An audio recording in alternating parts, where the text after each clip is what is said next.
Hi, today we're going to learn to compare and order decimals. The objective is to compare, order any decimal. And this is page 9. All right, well, one way that you can compare decimals is by lining up the decimals and actually looking at the place value. If I line up these two decimals, I can see that in the tens place, the first number has a 3 and the second number has a 2.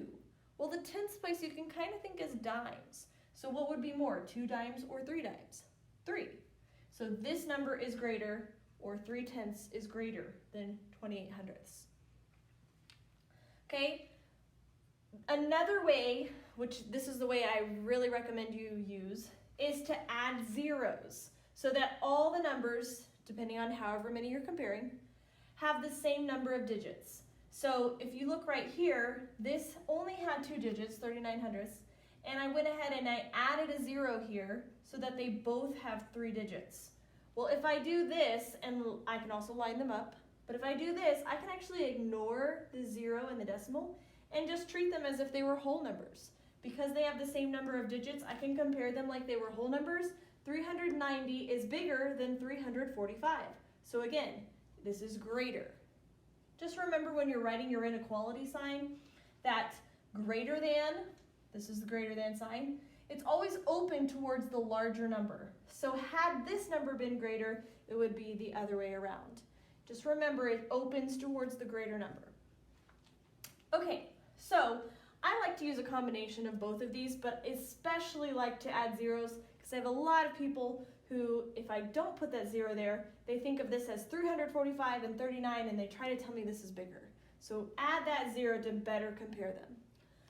Okay, right here, I want you to go ahead and use these strategies to put the inequality symbol, greater than, less than, equal, etc. What would go in there? All right, so I'm going to do both strategies. I'm going to line up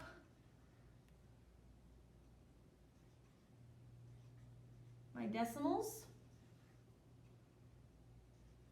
And lining up decimals also just make sure you have the right number of digits in each number.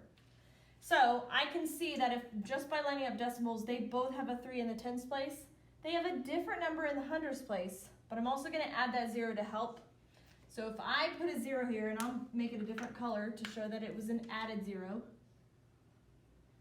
Now I can cover this up and I can treat them as if they were whole numbers. 324, 340. Well, 340 is bigger, so when I write my inequality sign, 324 is less, so 324 thousandths is less than 34 hundredths. And again, because this number was bigger, I make sure it's open towards the bigger number. Okay, now I've got 3 numbers, 3 decimals. I'm going to use the same strategy. I'm going to line them up. I'm going to add zeros, and I'm going to then put them in order. And we're going to say that this is from least to greatest. All right, so 527 thousandths, 57 hundredths, 5/10.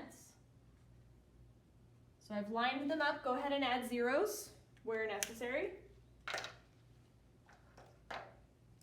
So I would add 1 0 here. I would add 2 zeros here. Now they all have 3 digits. Okay, also I wanted to let you know, a lot of times you might see me or on a test, instead of saying least to greatest, it might say ascending. So write that down. If I say to put something in ascending order, it means least to greatest. You can think of it like a plane. A plane ascends or goes up into the air. It starts down low and gets higher. So least to greatest. Okay? All right, so now I'm going to put these in order. I need to find the smallest one. Again, I'm going to ignore this part and compare them as if they were whole numbers. So which of these would be the smallest whole number? 500. So 500 would be the least. All right. Next, we would have 527.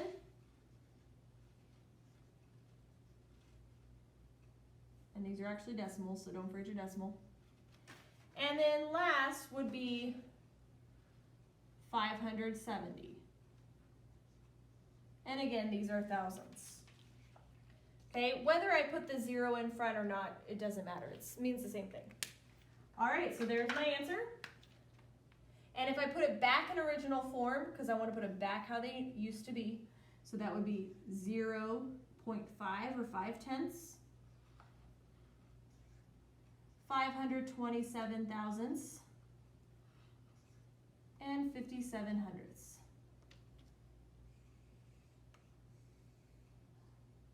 Okay.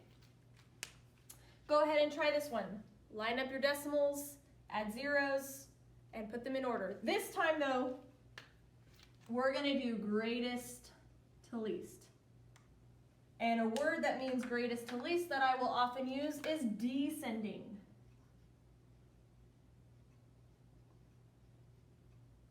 Again, when the plane descends, it's going back down low to the ground. Or you can think about volume. Decreasing means to turn the volume down. So this D prefix means to go down. Okay? So we have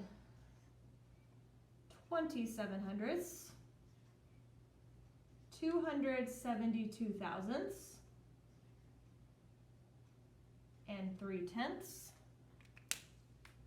I'm going to add zeros. We'll put 1 0 here so that they have 3 digits. This already has 3 digits. And I'm going to need to add 2 zeros here. All right, now I need to find the one that's the greatest.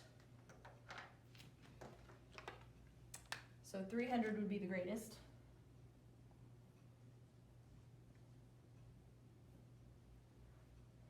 Then we have 272. And then 270. Now, don't forget, put them back in original form.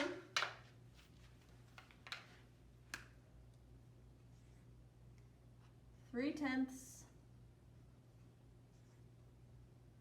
272 thousandths,